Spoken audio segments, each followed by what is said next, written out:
Women of Power podcast is a platform for passionate and influential women who are catalysts for change, pioneers in their fields, the change makers, the trailblazers, performers and influencers, driven entrepreneurs and professionals. They play a vital role in driving economic growth and bridging the talent shortages across organizations of various scales. Building cause-based businesses to create positive impact in their communities and towards sustainable goals for the people, planet, and prosperity. In every industry, women are shattering barriers and strive to create a space where they can exhibit their achievements and motivate other women to unleash their limitless potential.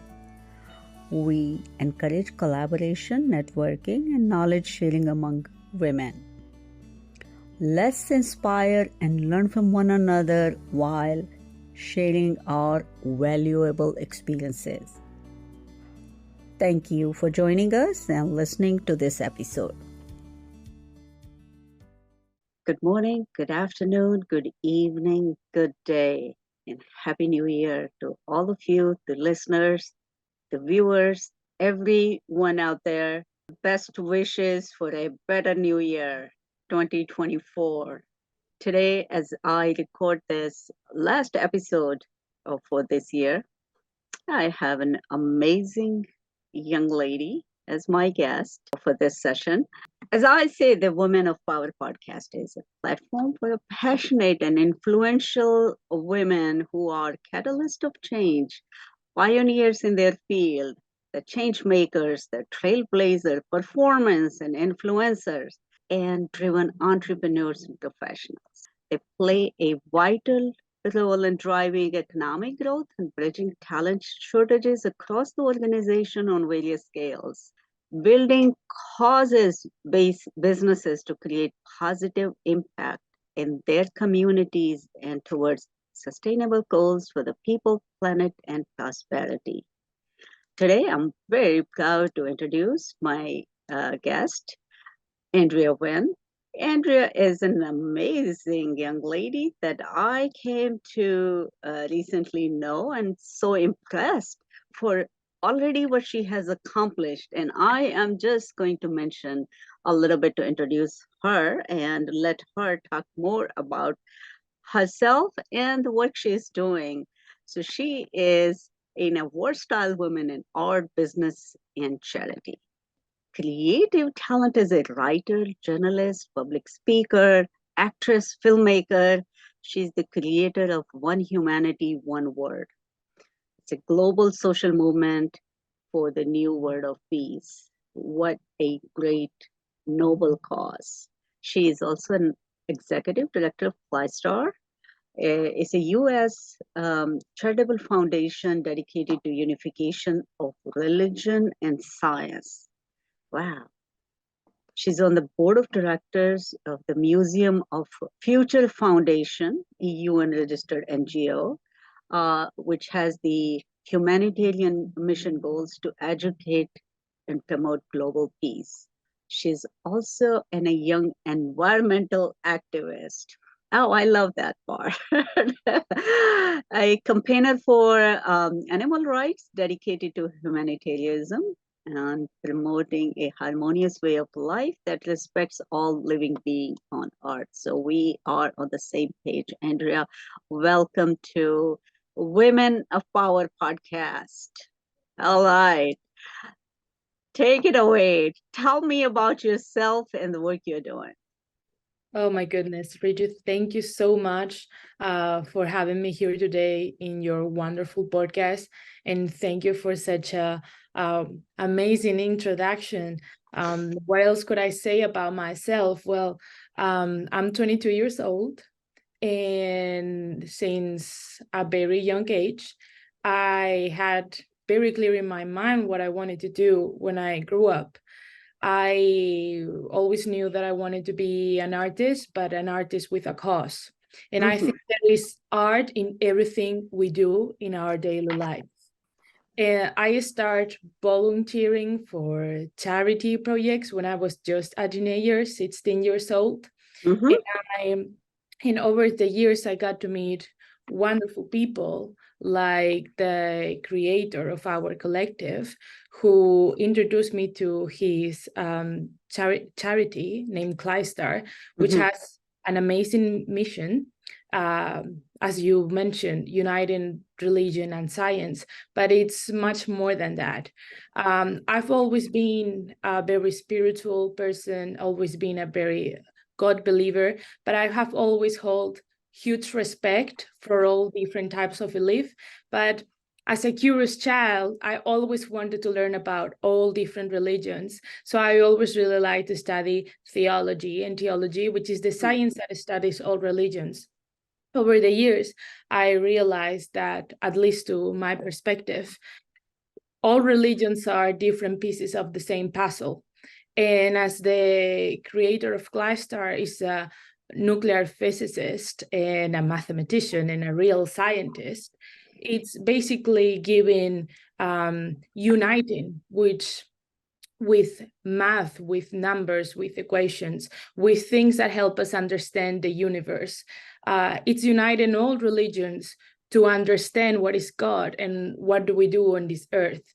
That really, really inspired me, because I believe all human beings are born with a mission and with a purpose. And when 2020 came and the pandemic started, it's when, we had to analyze what the world was going through, which was a very deep crisis, not just because of a pandemic, but environmental crisis, social crisis, economical crisis.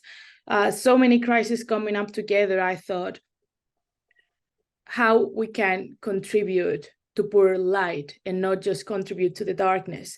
Because in moments of despair, it's very hard to see the light at the end of the tunnel and believe that you're encapsulated in a cave.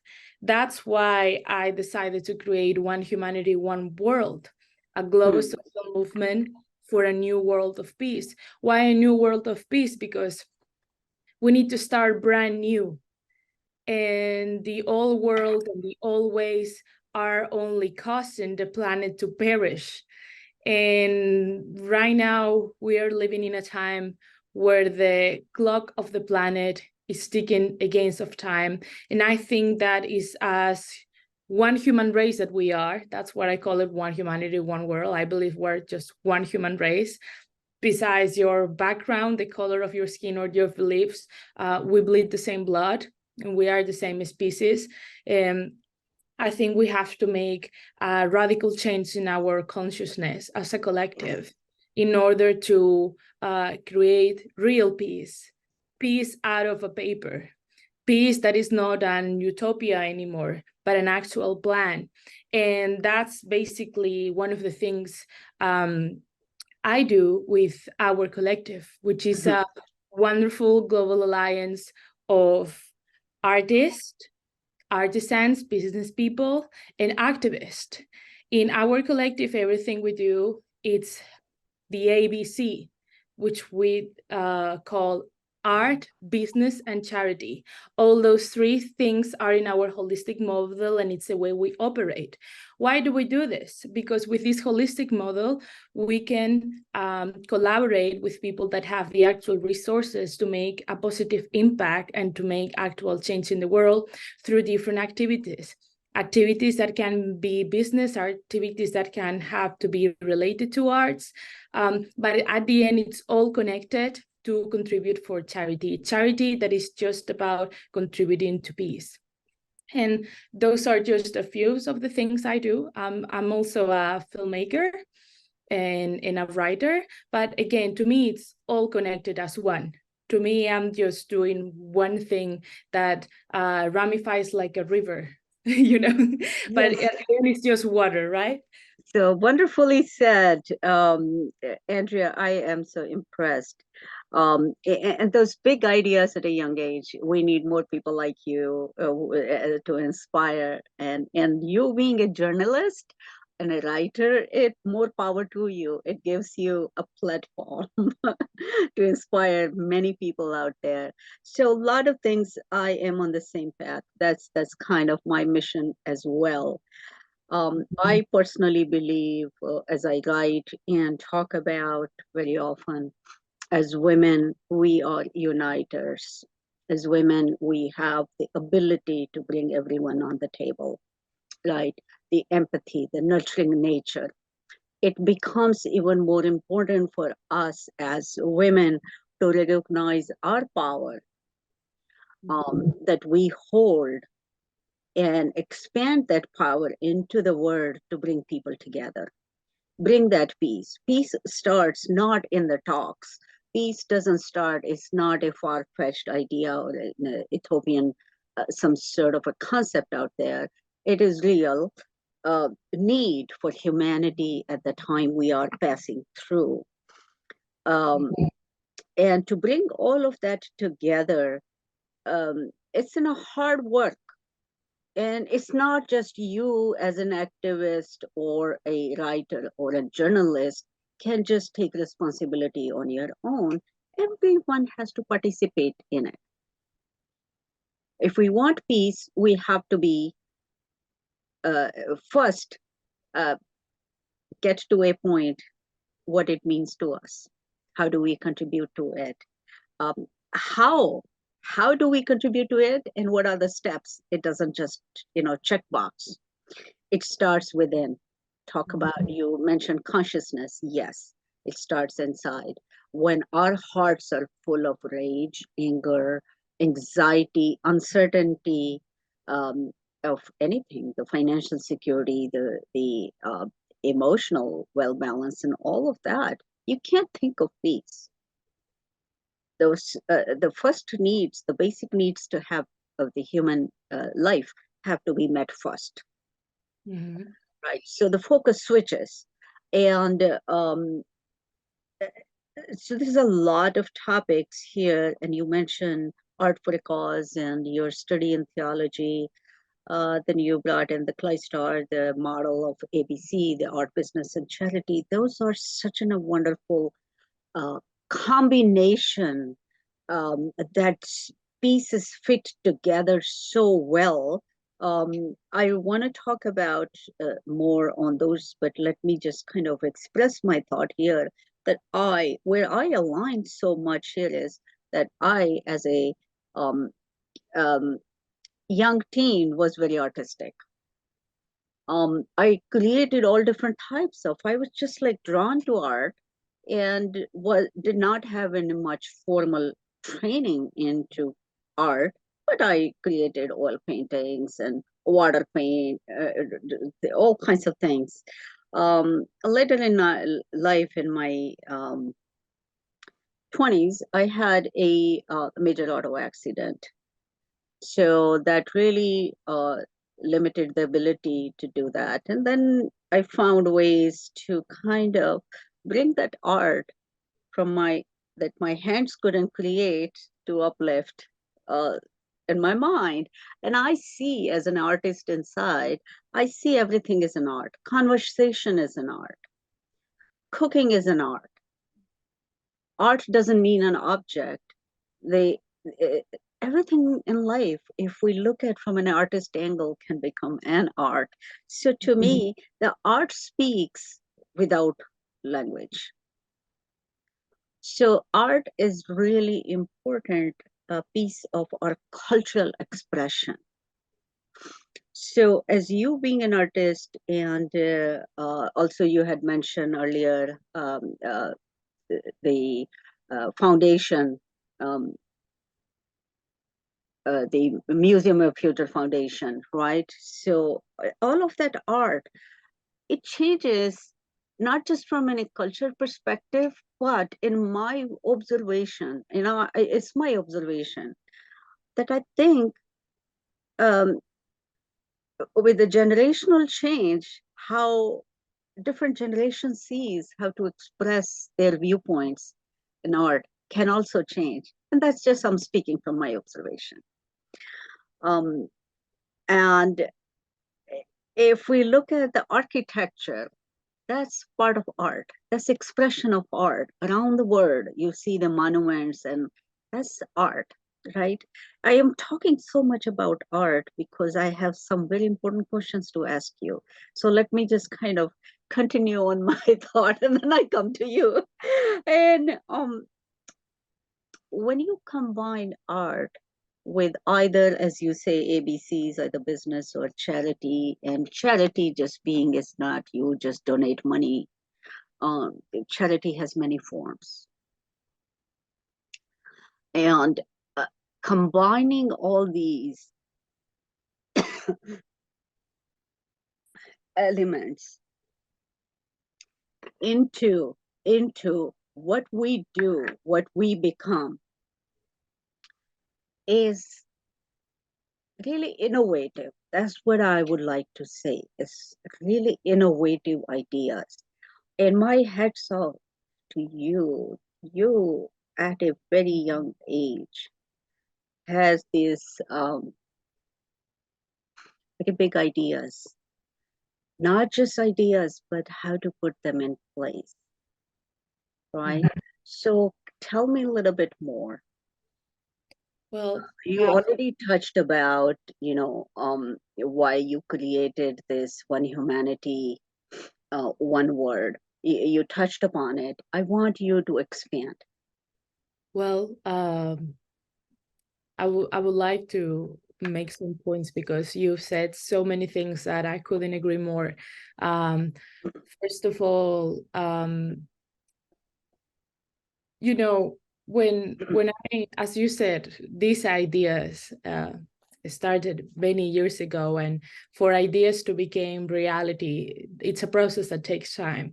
And when I first started talking about brainstorming, what can we do for peace, right? Um, Lucky for me, from a very for many years ago, I had an understanding that the change always comes from within, and that there's no more important change than the one you do to yourself, which is a basis of evolution. And evolution is a never-ending cycle of change. And if you work on yourself, it's always going to be for the better. And that change that you do in yourself is what is reflected outside to the world. That is what has the greatest impact. And that is what absolutely everyone can do. That's why probably my favorite quote of all time is what Mahatma Gandhi said: be the change you want to see. Yes. Such a short sentence, but so powerful. And it has such a deep message if you sit down and analyze it. But, when I first started brainstorming about these ideas, many friends or most people around me would tell me, what can I do for this world if I'm just a teenager, or Yes. I'm just a man, or I'm just a waitress, or I'm just nothing. And it's like, I think people are not aware of the power they hold because they are not aware of their greatness and how they are much more than their profession. They are much more than their age. They are much more than any label you can think of. The greatness of each individual and the potential has the real power to change the world. And the only way to actually bring peace to the world is for everybody to make the conscious decision to make that change within themselves. Now, that's a process that takes different amounts of time from different amount of people. And it's a process that we should always respect, because you cannot make people change. No. You cannot. No, I would say that loudly, as I often, I like this quote of that you can only take the horse to the water. You cannot make him drink, right? So that's so often we come to Yeah. witness But you can inspire change. them. But you can inspire them, right? With example, through you becoming what you want to see. If you want to see kindness in the world, you got to be the one to be kind. If you Yes. want to see peace in the world, you got to be the one to be peaceful in the first place, because that's what is contagious. The actions are contagious. I And have a very important question for you, Andrea. I am sorry here that this is, you just mentioned something and I wanted to ask you um, the youth perspective. You said that when people say, okay, I am just a teenager, or I am not much, or waitress, or I don't have resources. Um, and I think um, that is a very logical way of them limiting their power, not knowing what they hold. So I am not taking that against young people. They need to be mentored. They need that nurturing to start with. And someone else has to take that responsibility. But my question to you is that as we, the mentors, what can we do to bring young people into the conversation? well, I think that, to be blunt, this not only responsibility but power relies mostly on the mothers. I think the mother should be the most respected figure in our society. Regrettably, I believe they are not. They are not respected enough for what they do. But when you raise a child, you are literally programming a future adult that it's gonna one day be a lawyer, one day be a president, or one day become Adolf Hitler or Napoleon, okay? Their mothers are the ones that guide them and feed them with morals and values. So one of the things I start talking about when I created One Humanity, One World is we are one family. Why? Because if you start seeing everyone as your family, you will not only feel more compassion, you will not only feel more respect, you will not only be more caring, but you would also realize who has the responsibility to be that mentor, to be that guidance, right? And for example, in my case, people are surprised that at a young age I could have certain level of consciousness, of maturity, or why do I think this way, or why do I talk this way? Well, I was raised by a mother that truly cared a lot about teaching me moral values and teaching me about peace and teaching me about how important it is to be a good person. She said, there's nothing more important that you became a good human being. Who you are as a person matters more than your degrees, matters more than your job and what do you make per year, matters more than your relationship, who you are as a person. Are you a good person? And, I think that mothers are the one that nurture their kids, but not only they nurture their bodies, they also nurture their minds. They also nurture their soul. They nurture the goodness. I don't think a single baby is born evil. All babies are born like a white canvas that is going to be fed whether with love or hatred, whether with tolerance and friendship or racism and discrimination. But that's up to the mothers, right? Yes, Those are the ones that have the power to do that. they So do. when you ask me, how can we get more young people to jump on this wagon for change? I think, luckily, my generation has been born in a time when, despite whatever parenthood they experience, many realize that we're living in a world that is not having a very bright future if we continue through this path. So my generation, in the next 50 years, there will be no fish in the oceans, or there are so many species getting extinct each year. We're moving forward. God knows for how long we're going to have oxygen. Are our grandkids going to know what a tree is? Things like that. So that makes many young people realize, the grown-ups, my grandparents, my parents, are from a generation that they did a lot of good, but they also did a lot of wrong. And what I'm left with is tiny, small possibilities of long-term survival for the future generations that are going to come after me. And I think that's why there's such a huge boom in activism from young people in my generation. Gen Z are the ones who started the Fridays for Future, like Greta Thunberg, right? Yes. Who it's been an advocate for environmental justice. My generations are the greatest boom on veganism and conscious ways of eating. Yes. That again, Yes. that's a personal choice, but that they literally on the scale of percentage are the greatest boom. They are the greatest one that care about social causes. Yes. Young people are who started All Lives Matters movement. The young people are the ones that are questioning our government, are the ones that are questioning not just the governments, the organizations. everything, yes, the institutions, yes, the way we do things. Of Mhm. course, with the youth comes the rebelliousness, right?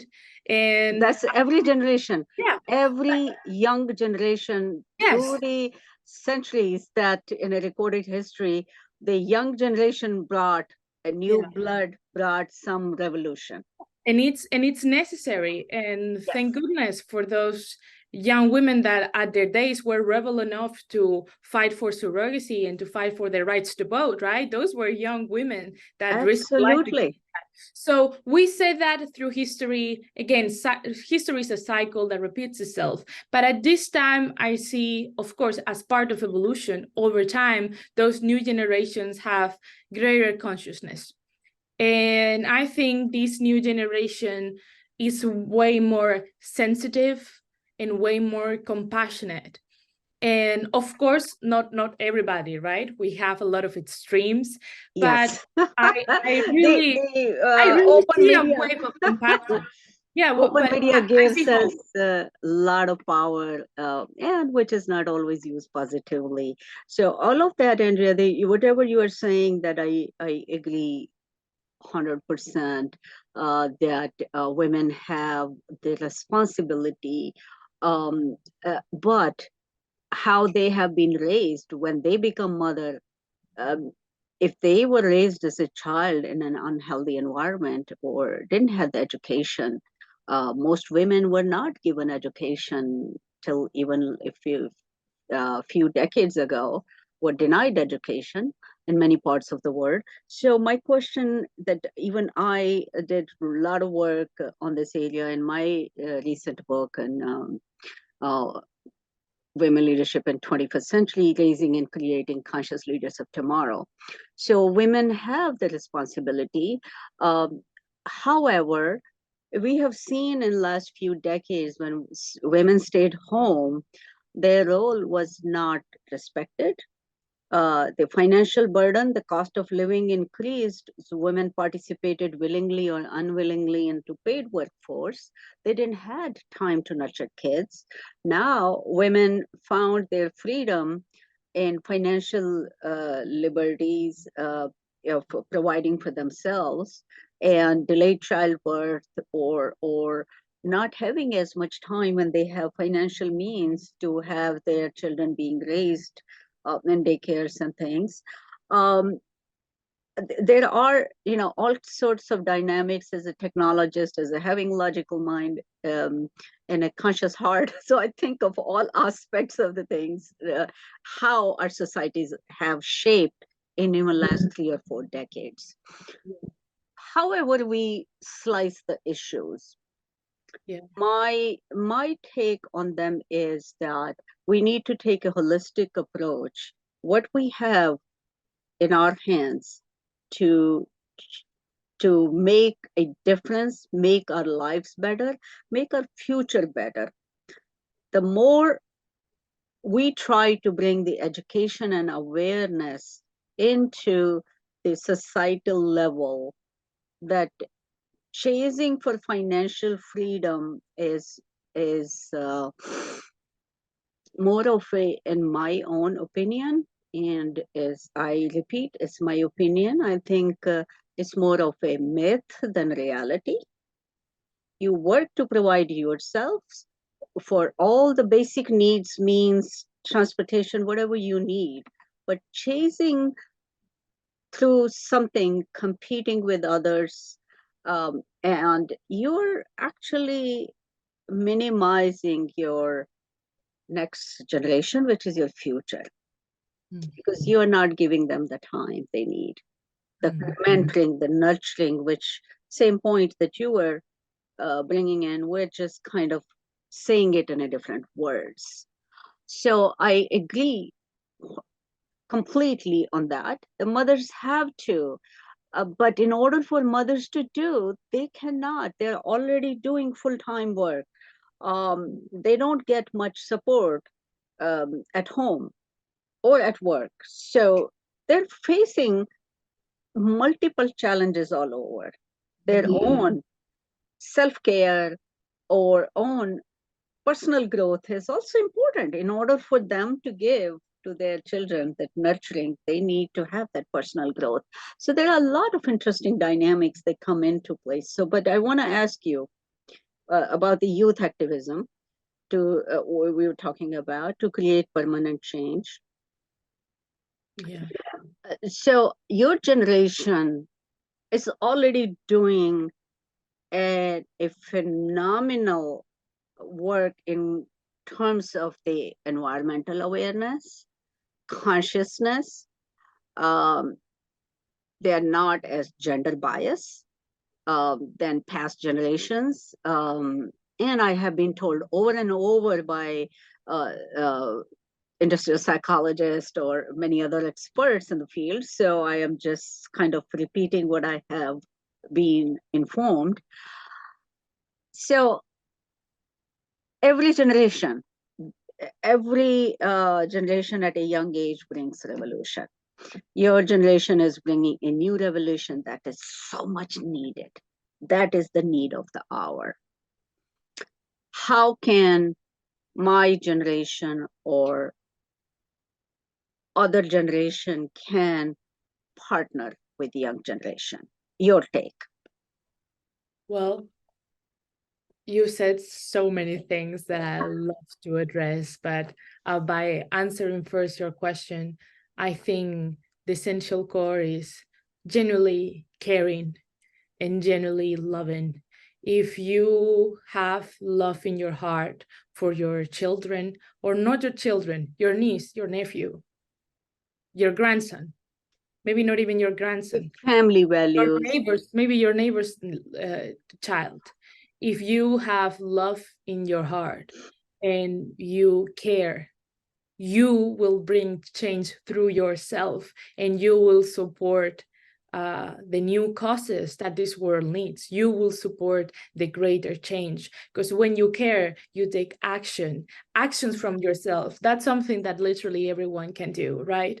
And you mentioned about how complicated and hard and difficult it's to be a mother when you have to be a provider, and you're living in a system that really suffocates you, right? And it's basically makes you just have to focus on survival. I believe that motherhood is the toughest work in the world. I am not a mother. I'm a mother's daughter. And my mother was a single mother of 3 that had to provide for 3 babies without anyone's help. And this, besides working all her days and giving so much time to make us survive and provide her children good education and good healthcare, she is still somehow, because I think those are part of her superpowers. I'm not saying this is easy at all. She still found time to nurture us with values and give us quality time to make sure she was raising us right, besides having to break her time to pieces, which of course, I can't imagine how hard that was. I was never aware of how hard that was as a child. I'm barely realizing that as a young adult when I think about motherhood, and I wonder how the hell this woman raised me so well, having so many factors against her, right? So for that I have eternal gratitude, but that also makes me think about women that have gone through and that are going through so much tougher conditions that my mother did. And education is a key for peace. And as you said, women in so many countries of this world are not allowed an education, even in today's world. That's not a thing of the past. In today's world, 40% of the world population don't have access to education at all. That means that almost half of humanity don't know how to read and write. And if you don't know how to read and write, what are your chances to provide a good living for your children, right? So that's one of the things that OHOW wants to make change. That's why we created our educational project of Humanity for Peace, to try to make education available in places where it's just a dream, because it is a key for peace. And as you said, not many mothers were raised by other parents that feed them with love or values. They were raised with a lot of pain. Yes. And that means that with this new education, we're creating a new educational curriculum that has holistic education, not only for the children, but for the parents. Parents need to be educated too. It's so hard to be already a parent. And, you know, it used to be said that it takes a whole tribe to raise a child, right?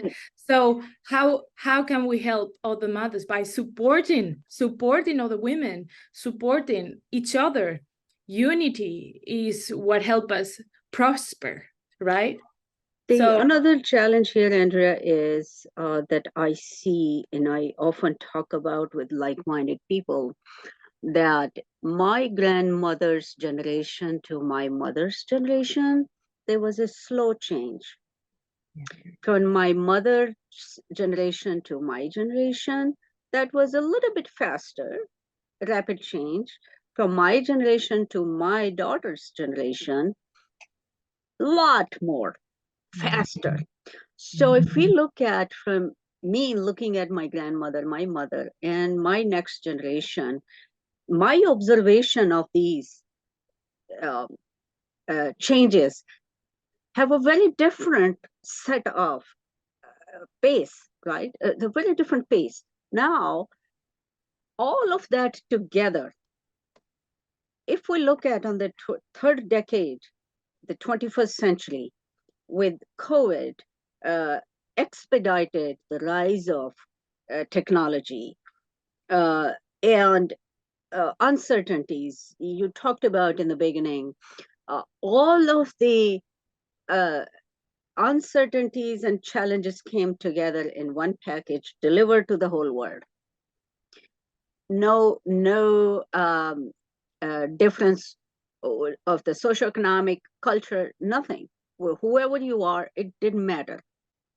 Everyone was impacted, right?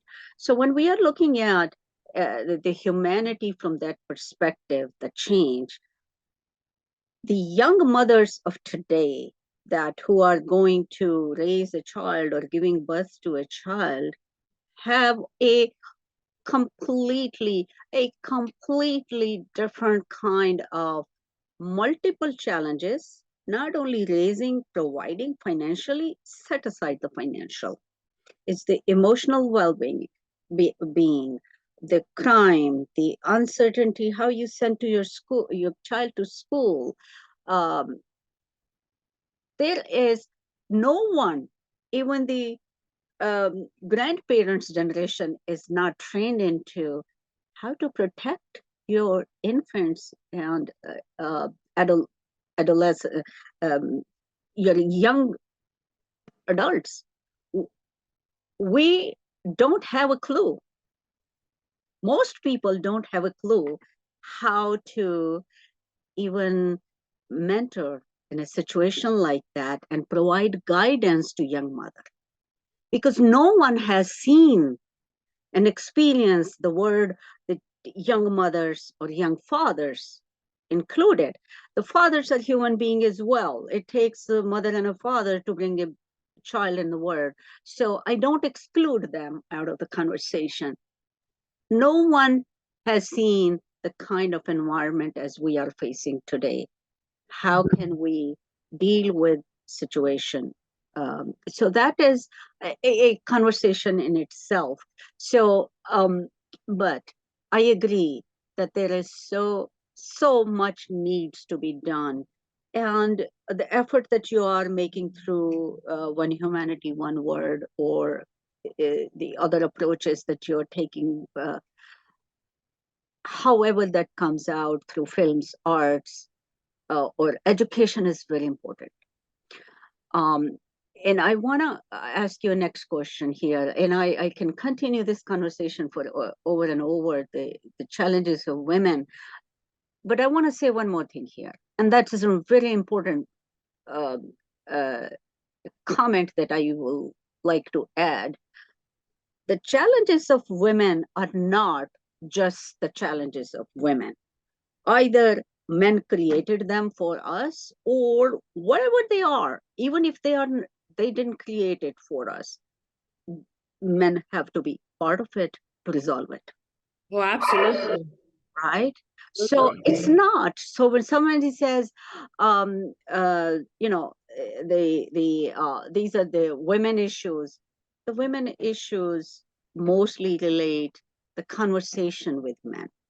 Mm-hmm. Mm-hmm. Right? So we, as part of the family, we, as part of the society, we have to be collaborative. So it is a collective effort that we have to bring in.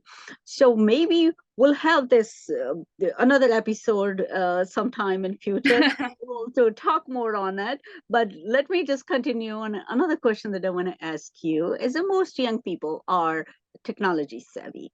We have information in the palms of our hands. We can connect around the world, people we do not know, within seconds, right? Mm-hmm. We can express our opinion, good, bad, or everything in between, without any hesitance. Uh, get it out there.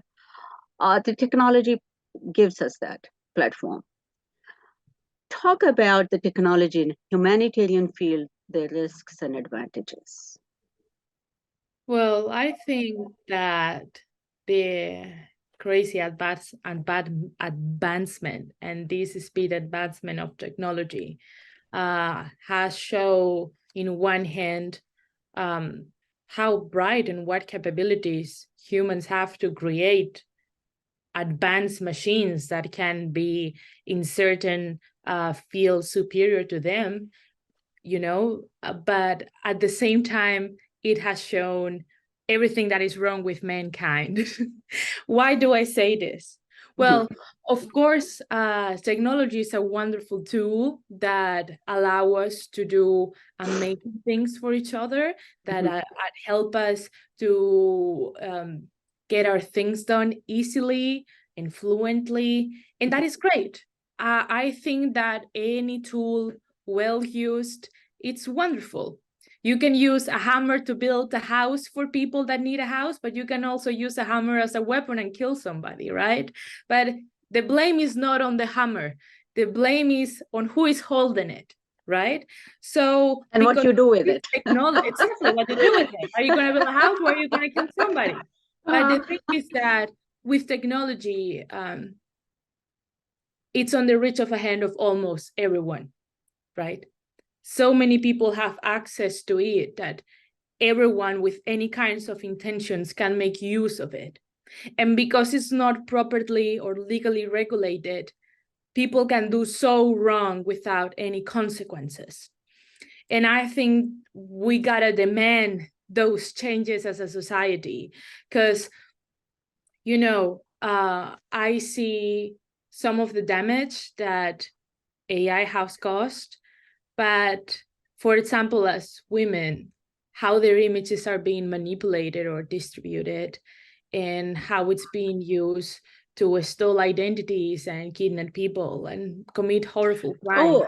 The body images. There has been a study published about the body images, and many young boys and girls, teens, both, boys and girls both, they have been uh, negatively impacted by the images that Yeah, they find. because there's no regulation. And as you said, parents are not guiding the children on the power of the tools they are handling, and their immature minds are not aware of the long-term effects and consequences their actions are doing.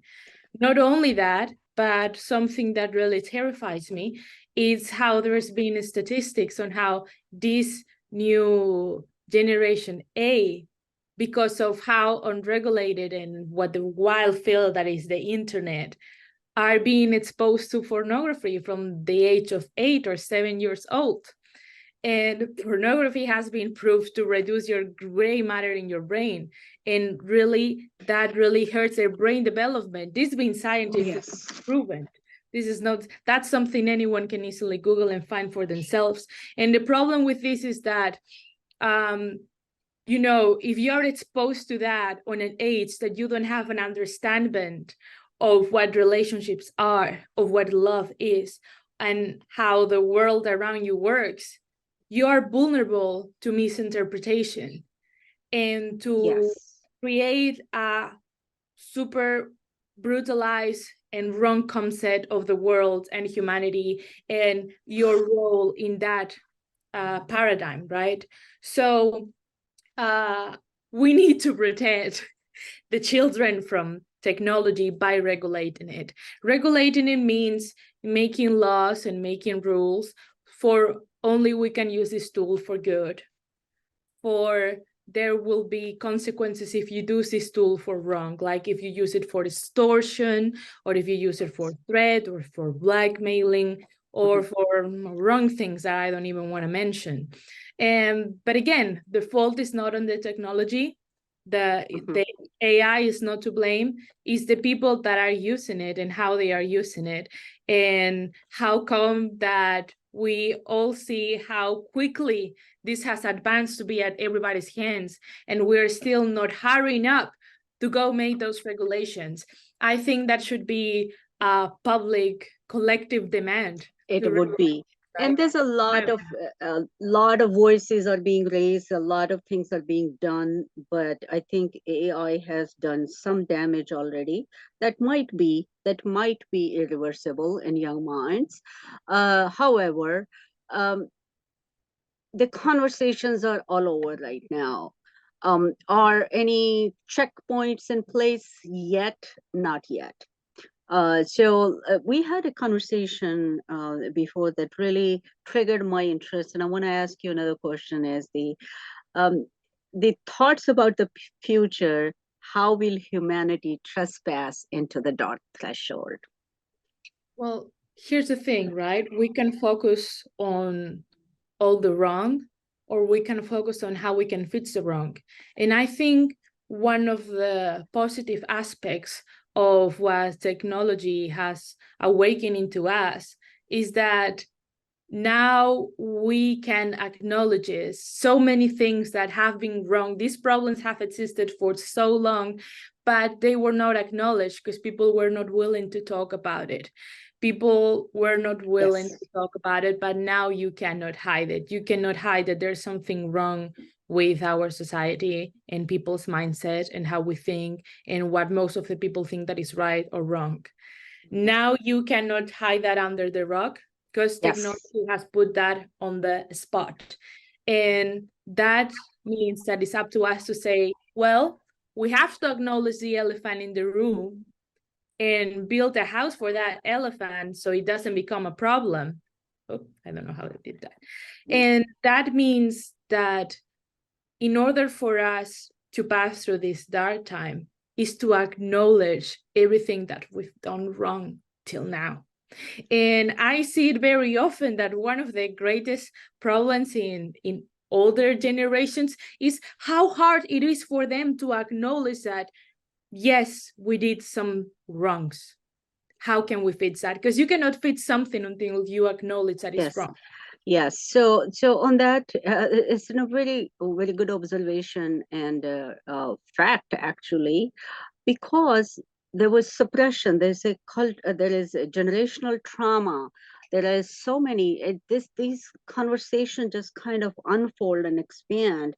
But I in interest of time, I just want to say that I am so proud of you as a young woman that you have such an open mind and uh, your intelligence, your creativity, your consciousness is a gift to the humanity and people, the lives of people you will touch. You are truly a woman of power. And I'm so proud to know you. And I want to ask you a final question here. Despite all of the things that we talked about, and there is like many different layers to slice into each topic we discussed, what is the good news we can share with the world today? Well, there is hope. There is hope.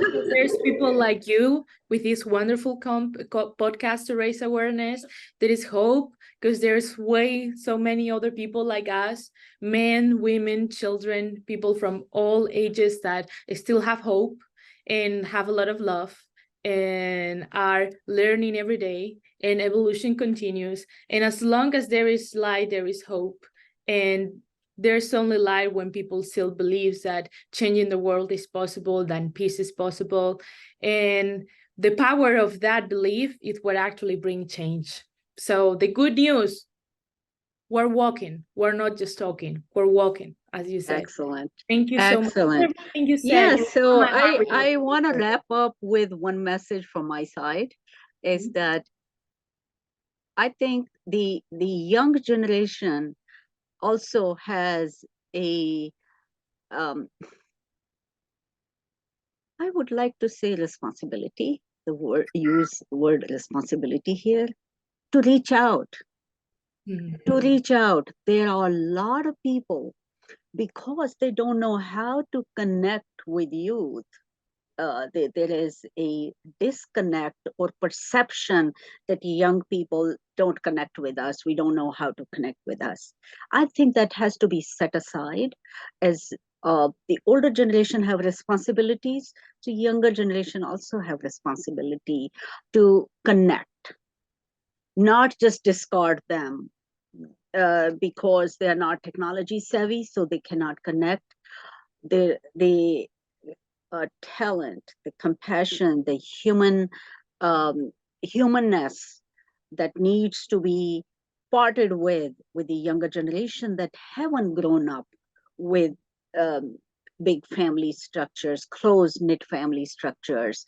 They grew up with devices or single family households, etc.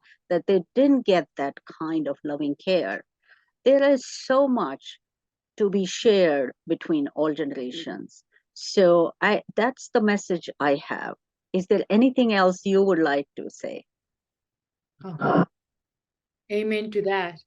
Thank you. Thank you. Andrea, this was such a pleasant conversation. I would love to have you back in future. Again, there's so many more topics to discuss, but in the meantime, best wishes, continue what you're doing and inspire more people. And Happy New Year to Same to you. everyone. To everyone. Thank you so much, Ritu. Thank you. Bye-bye. Thank you for listening to this episode. We hope that information our guest has shared is helpful and you are taking away valuable tips and knowledge. We are committed to supporting women and building cause-driven businesses that create positive impact in their communities.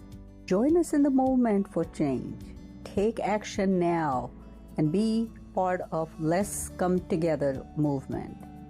Together, we can recognize, celebrate, and empower women who are making a difference in today's economy. Connect with passionate and powerful women, collaborate on cause-driven businesses, and build a better future for our communities. Let's advance sustainable goals for the people, planet, and prosperity. Join the Let's Come Together movement, a private community, today and be catalyst for change in creating and raising conscious leaders of tomorrow. Thank you.